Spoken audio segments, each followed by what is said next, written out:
So I am using TestLab Neo, and in TestLab Neo, we've added in 2 new blocks or methods that allow us to perform this hand-arm vibration calculation. So the first is this vibration weighting method, which allows me to weight my data based on different vibration weighting curves, and then this vibration level calculation. So if I look at both of those methods here, under vibration weighting, I have the option of weighting this with a WK, WD, WF, WC, WE, WJ, and WH curves. These are all defined by those ISO standards. The ones that are most commonly used are this WH curve for hand-arm vibration, and then the WK and the WD curve for whole body vibration.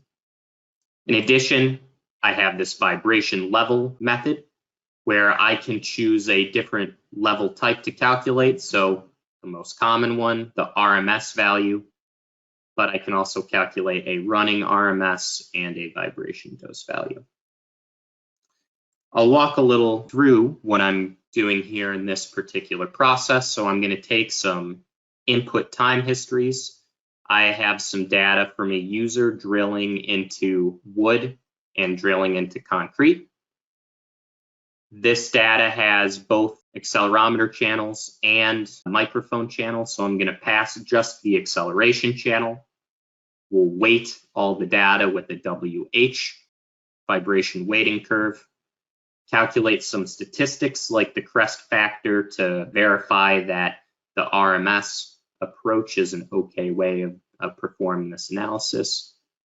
I'll then calculate the RMS value, and then in my block calculator method, I'm going to calculate my vector sum of my X, Y, and Z directions, as well as my 8-hour equivalent value, just by taking the square root of the input time history length, divided it by an 8-hour workday, and multiplying it by my AHV value, which is calculated above.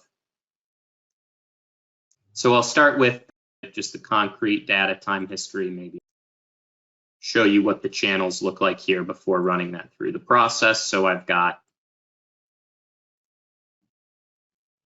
4 channels here, acceleration in the X, Y, and Z direction, as well as a microphone time history. You can see that the vibration maxes out at roughly 5 Gs during this input time history. I'm going to use another kind of nice feature in TestLab Neo called queries, where I can kind of predefine a display, and after run my data through this process, all the data that I'm interested, or all the results that I'm interested in, will be automatically plotted for me. So I've taken my concrete run of data. I will select run here.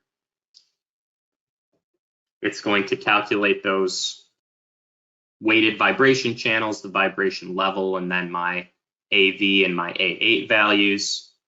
And then once it's finished, all of my data will be plotted in these displays here. So I can see in the small little generic display that I've created, I'll maximize this a little bit. I've got my unfiltered vibration on the left-hand side, so the original time histories. On the right-hand side, I have the filtered X, Y, and Z channels. So as you can see that the magnitude or the levels of vibration really get knocked down by the frequency filters that we apply to the data. And then I've calculated my AV value. So this 0.29 Gs is my kind of equivalent RMS value. And then this AHV equivalent value is the equivalent to an 8-hour working day based on the input time history length. So here it's only a 5-second input time history. If you were performing this calculation for yourself, you might say, well, I expect the operator to be doing this operation for 1 hour each day. and you would modify the parameters in the equation to include 1 hour of time rather than just 5 seconds.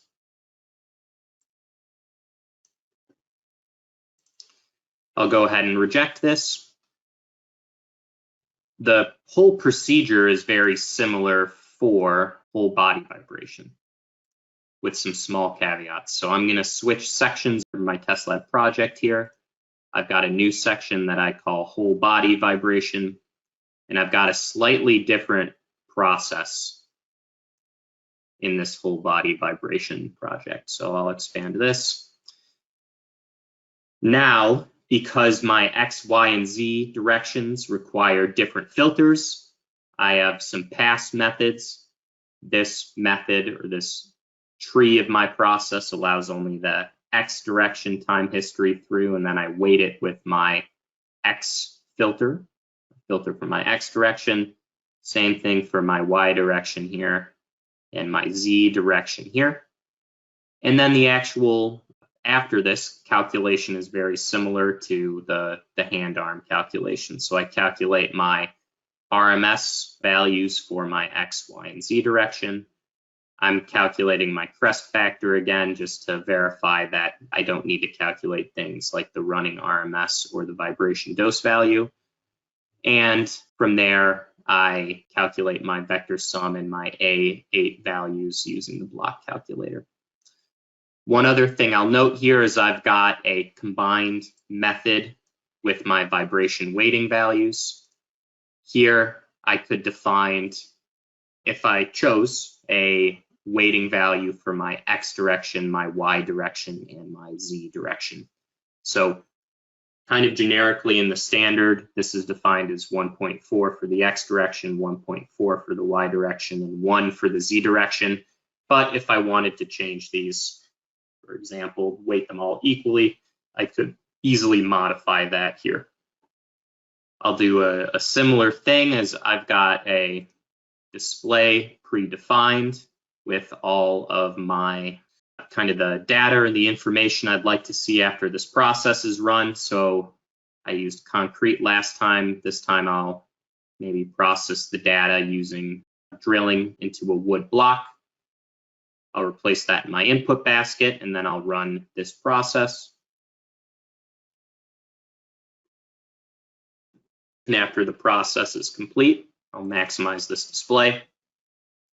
I have a similar setup to what I had under the previous process. So I've got my X, Y, and Z unfiltered channels, my filtered X, Y, and Z channels according to these different filters. So the WD for the X and Y channels and WK for the Z channel.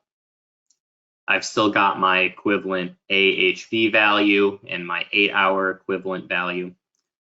And then also here I've plotted just some additional information about the channels. So including the vibration weighting in the X, Y, and Z direction just for reference, as well as the crest factor for my X, Y, and Z channels. So 6.51, 2.80, and 4.61. Those are less than a value of 9. And so I'm comfortable or confident that I don't need to calculate the running RMS or the vibration dose value for this particular set of data. But if I needed to, or if I wanted to, all I would need to do would be to come back into this vibration level block and change the level type from RMS to either VDV or running RMS. Let me reject this, and I'll maybe show one last thing. I'm going to add my concrete run and my wood run to the input basket. Let me actually do it this way. I'll run both of these runs through my process at the same time. So I'll select run here. It'll process both the data for concrete and the data for wood at the same time. And then what my automatic display shows me here are both runs of data. So I can see that I have 2 time data traces on each of these displays, as well as statistics for each run. So I have my last AV value or AHV value for concrete and wood. and then my equivalent value for the concrete and wood. So I can use this to just kind of quickly compare what my vibration values are between the two different use cases, drilling into concrete and drilling into wood. I'll reject that run here. One other nice thing to do maybe is after you've calculated your hand arm or whole body vibration values for both sets of data, I've got another display that I've created here. It's just a copy of this online data viewing display with calculated data populated. And for those who are not familiar, I could copy this picture as an active picture, and I could place that in a PowerPoint. If I wanted to create a report for a colleague, I'll resize this a little bit here.